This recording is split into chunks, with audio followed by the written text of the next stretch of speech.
The motel was constructed in the late 50s when Scenic Drive was the main route into the city. Now, with City Road carrying highway traffic, it's no surprise to many people that the place is to close. Intracare plans to refurbish and add on to the structure to provide a hostel for the aged, the type of accommodation midway between unit living and nursing home care. It's ideally situated close to the new Glenrock recreation area to be gazetted soon. Managing Director Ian Perry would not reveal the purchase price, but says it's a large slice of the $1.8 million overall development cost.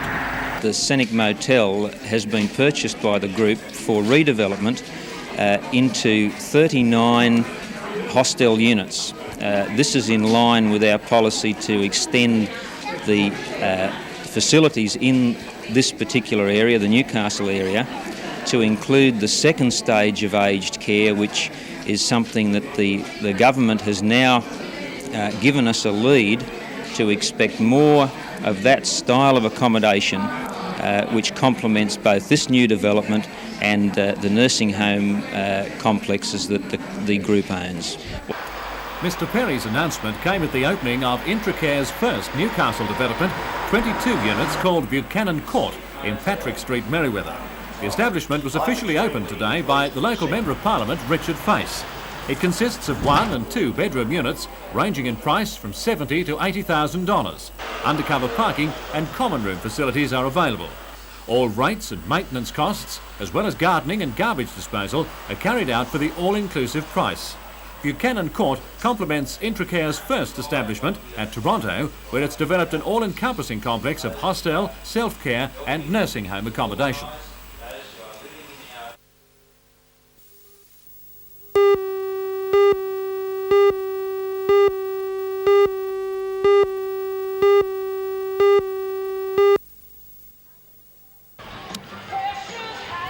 Meanwhile, King Edward Park in Newcastle was the ideal venue for the local appeal event.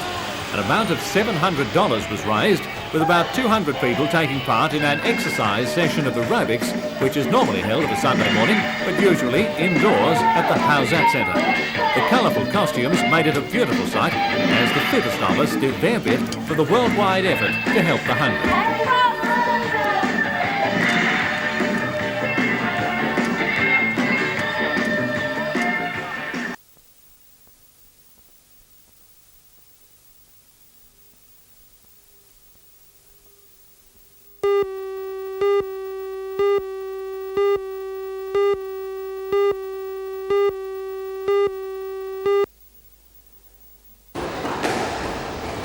In its 8th year, the Nelson Bay Championships proved so popular, organisers were turning competitors away after the maximum 120 players had registered and all grades had been filled. On the squash circuit, the event comes only a few weeks before the state titles, so many players find it the perfect warm-up. Although A, B and C grades were strongly contested, the main interest was in the women's and men's open events. In the women's, 6 players with state ranking took part, although in the championship it was 18-year-old Nikki Solon, ranked 2nd in New South Wales, and 28-year-old Elizabeth Cotton, who played for top honours. Both women won 2 games, and it was only in the 5th that Solon clinched the event. In the men's round robin, the Central Coast's Roy Olio, ranked 6th in the world, was hot favourite. He played superb squash to win the championship event. The major upset of the tournament was second placing, which went to 27-year-old Philip Ray of Raymond Terrace. Ray, who moved from Queensland 2 years ago, has no state ranking in New South Wales. Organisers say he has not participated in state competitions since juniors. 3rd place went to Newcastle's John Carroll.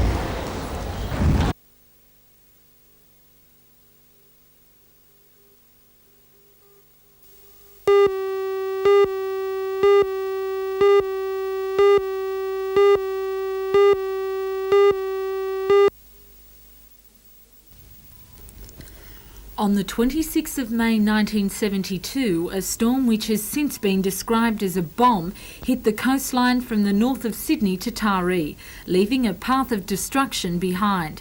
Cars were overturned and homes were destroyed by trees, uprooted by the strong winds which reached speeds of more than 120 knots.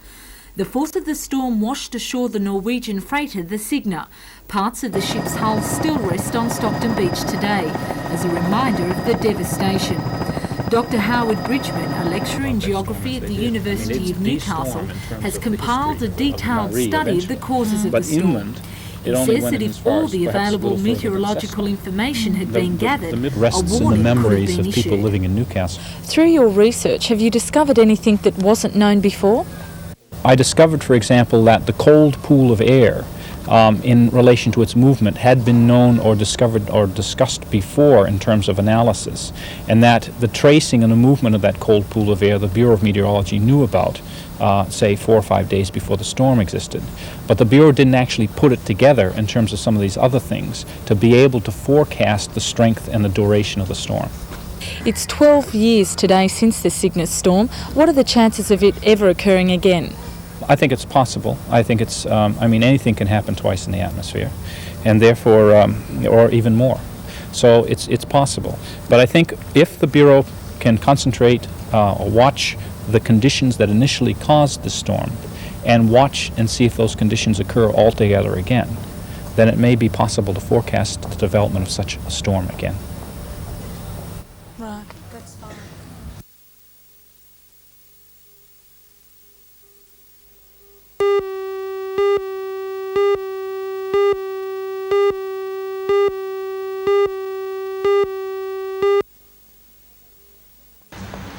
This year, the Salvation Army needs to raise more than $16 million Australia-wide during its Red Shield appeal to contribute just 25% to its costs in providing community and social services this coming year. In the Hunter region, the target figure for the appeal is $550,000, less than a third of the projected cost of running the services provided in the area. The Army operates 6 social institutions in Newcastle and the Hunter Valley, as well as providing family and other welfare services. Nick Demansky spoke at the luncheon today about his experience at Miracle Haven at Morisset, a Salvation Army farm which offers drug addicts a rehabilitation program. He said the empathy of the counsellors at the farm helped him kick a 20-year drug habit. He's now employed as a drug counsellor with the Salvation Army. Drug addicts are just one sector of society who are now coming to the Salvos in increasing numbers. A video presented at the luncheon highlighted that 1 in 5 Australian children now lives in poverty, a problem described as having no short-term solution. There are almost Bill Ferrans, the 800,000 General children Manager of BHP Rodney Steel Division, in handing over a cheque for $2,000, gave an alarming account of the local need for Salvation Army services. In our city last night, the Army provided shelter for 35 homeless men. Yesterday in Newcastle, the Army provided 74 meals for the needy. Yesterday, Bridge House and Cedar Farm counsellors helped, guided and encouraged 43 men and women with drug-related problems. Last night, 10 women and children slept in a refuge provided by the Salvation Army. The Salvation Army is now calling volunteers for its July the 6th door-knock appeal. Captain Alan Peterson arrived on the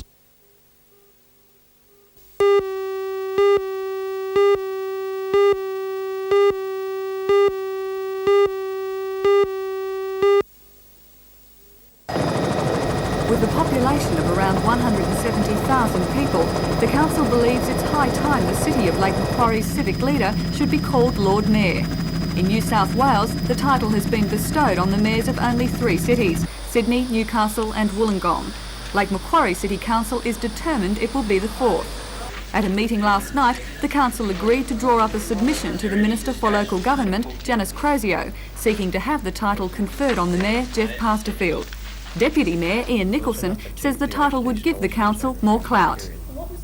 Well, my personal views as concerning it is to increase the status of Lake Macquarie for the benefit of not only the council but the residents within Lake Macquarie. Reason being, if you increase the status, along the lines of Wollongong and Newcastle, you'll find that we have a better bargaining power when it comes for state or federal funds. So I feel that in increasing that status, we will be a lot better off in those avenues. Despite having set the wheels in motion, it could be years before the council sees any results. If Mrs Crozier considers their application favourably, she would then recommend approval through the Premier to the Governor in Council.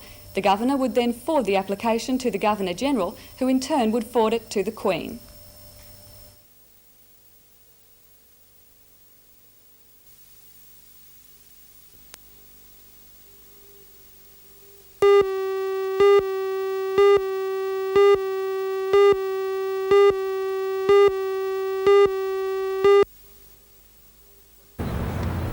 21-year-old man from Rutherford was detained by police in the car park of a King Street restaurant.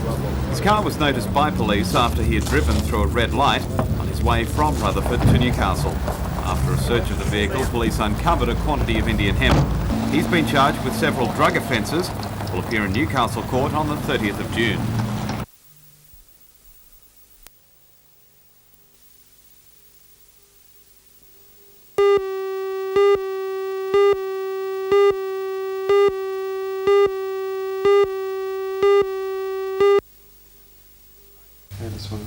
The 1986 Agriculture Profile covers the majority of agricultural ventures in the Hunter. It is designed to tell both outside investors and local producers just what is available, as well as the more well-known farming endeavours such as dairy farming, cattle production, winemaking and the poultry industry. The profile also backgrounds the horticultural industry centred in Maitland and Singleton, timber felling and the thoroughbred racehorse and stock horse industries of the Upper Hunter. The profile also lists support services available to the producer, including advice from the Department of Agriculture and Fisheries, Forestry Commission, Soil Conservation Service and the Water Resources Commission. General Manager of the Hunter Development Board, Jim Fuller, says the profile is a good indication of the diversity of agricultural pursuits in the region. What's its aim? Well, its purpose is the same as the other two profile publications, Mark, and that's to inform people who might like to invest in the Hunter region of what's available, the services that are available, and the types of rural pursuits that are followed in the Hunter. And what sort of areas does it cover?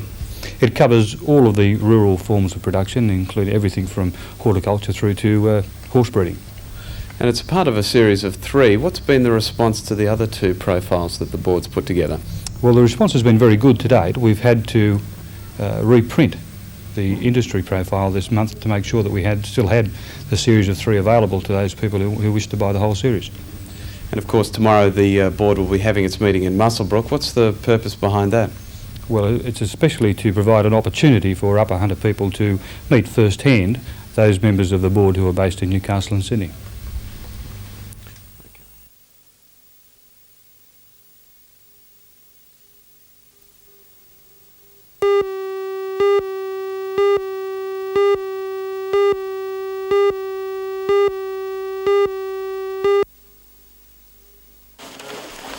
This mail represents today's entries in the Matara Poetry Prize. The competition is open to all aspiring poets throughout Australia, and judges will be looking for style, form, language and originality. The Hunter District Water Board has sponsored the event. With prize money of $4,000 going to the winner, there's still time to enter before the closing date this Friday. Christopher Polnitz, an English lecturer at the Newcastle University, is one of the judges and says that the standard represents some of the best Australian talent. I've been very pleased. We've had entries from some of Australia's best known poets, and we've had very interesting work from poets that I haven't heard of yet. I haven't yet found a prize that, for me, and I'm only one of the 3 judges, I haven't found a prize that is a certain winner. But I've found some good work, so that I think we'll put together a good anthology this year. Will it be a hard decision to judge the winner?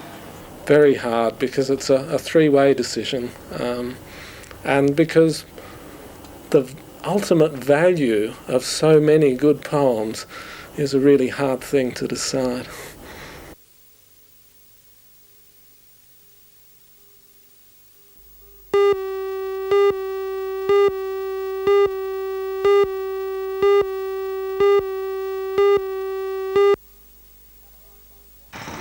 Hello, I'm Mark Warren. Negotiations are continuing between the Newcastle Workers Club and the Newcastle South Bowling Club on a possible amalgamation.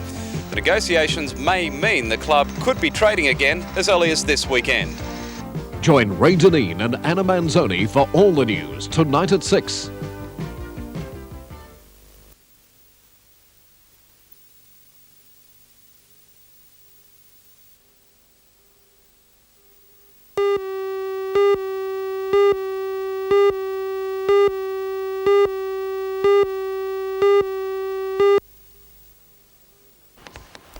Continuing its commitment to contemporary Australian art, the Lake Macquarie Art Gallery's latest exhibition features the work of 6 women sculptors from around this state.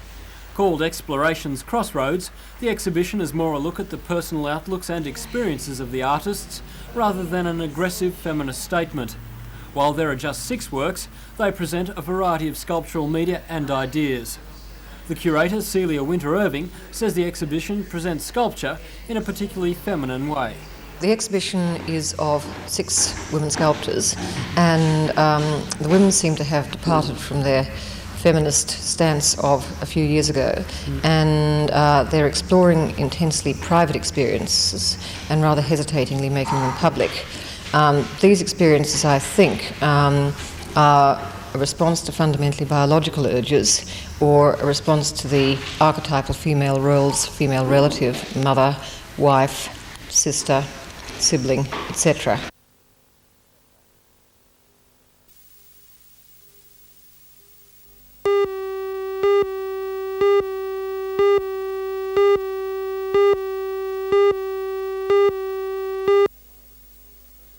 Adelaide. The 36ers came to Newcastle last night with an undefeated record this season, and most observers gave the Falcons little chance of staying in touch with them. But the Falcons, fresh from a big win last week, weren't about to take any notice of their critics. The game was highlighted with solid defence by both sides, but it was Adelaide's rebounders, Bill Jones and Mark Davis, who gave the 36ers the upper hand. Jones finished the game with a massive 28 rebounds, while Davis took 18 and top scored for his side with 26 points. For the Falcons, hotshot Mike Johnson was on target again last night, scoring 35 points and causing plenty of headaches for his opponents. Wayne McDaniel had another solid game, scoring 22 points at an incredible 85%. Adelaide's mean Al Green was held to just 3 points before half-time, but came alive to pot another 20 in the final 2 quarters. In a heart-stopping final minute of the game, the Falcons trailed by just 2 points, 98 to 96, but failed to score off 2 plays, and much to the disappointment of the vocal Newcastle crowd, that was the end result. Wayne McDaniel's had 16 at 81%, sat down the second quarter.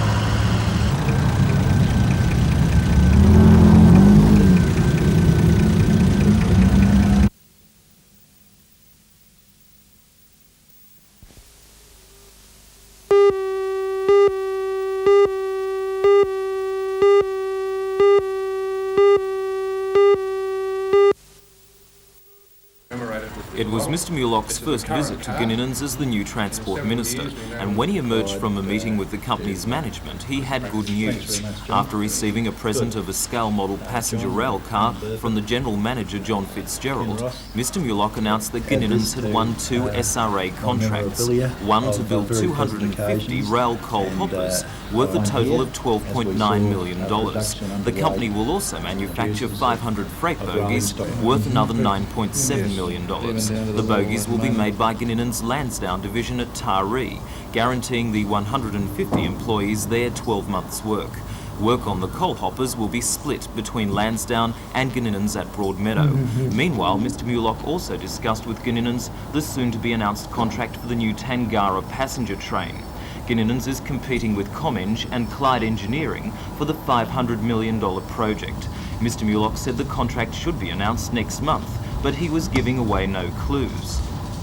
Well, I'm not in a position to comment on who might get the Tangara contract. At the present time, it's with the technical assessment for the SRA, and it'll come forward from the board of the SRA sometime this month to me, and the government should deal with it early in July.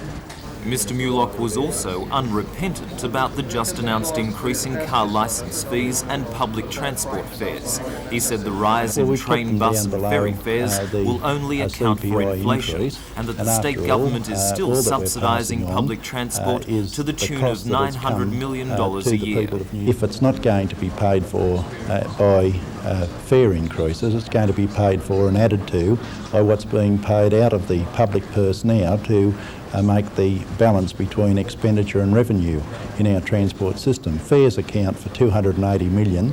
The government's contribution from other sources is nearly 900 odd million.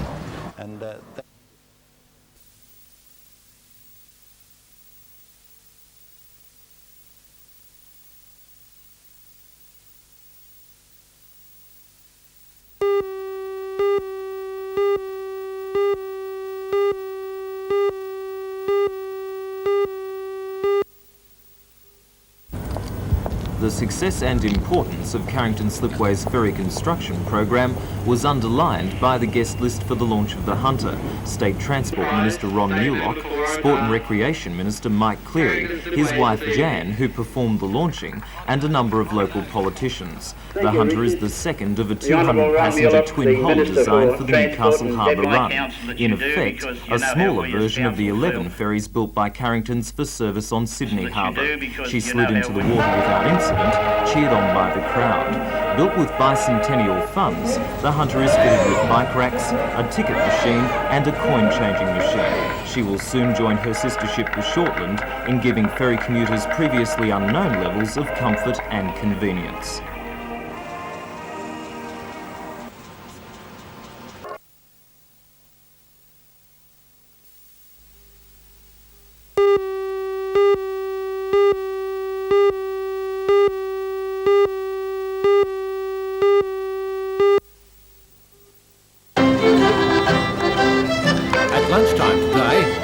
Musicians and dancers who will be involved on the weekend performed before passing shoppers in the Hunter Street Mall. This is what they saw and what they heard.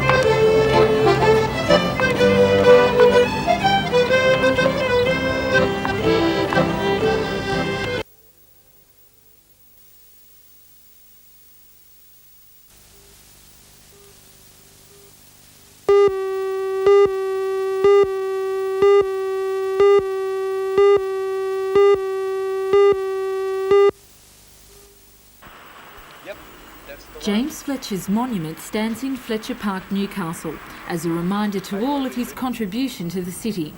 He founded the Newcastle Chronicle, which became the Newcastle Herald in 1876. Fletcher was the first mayor of Wallsend, a start in politics which led to his election as Newcastle's first Member of Parliament. Situated on the Minmai Road, Fletcher lived in this house with his family until the 1880s. It stands on 10 hectares and overlooks some of the best land in the area. Now dilapidated, the house shows only a few structural remains of its role in the Second World War, when it became known as a halfway house for immigrants seeking shelter and refuge in a new land. This weekend, Styles Grove went under the hammer. It was expected to sell for $140,000, but fierce competition from two buyers raised the selling price to $200,000. At this stage, the new owner plans to completely restore the 107-year-old house, keeping part of Newcastle's heritage intact.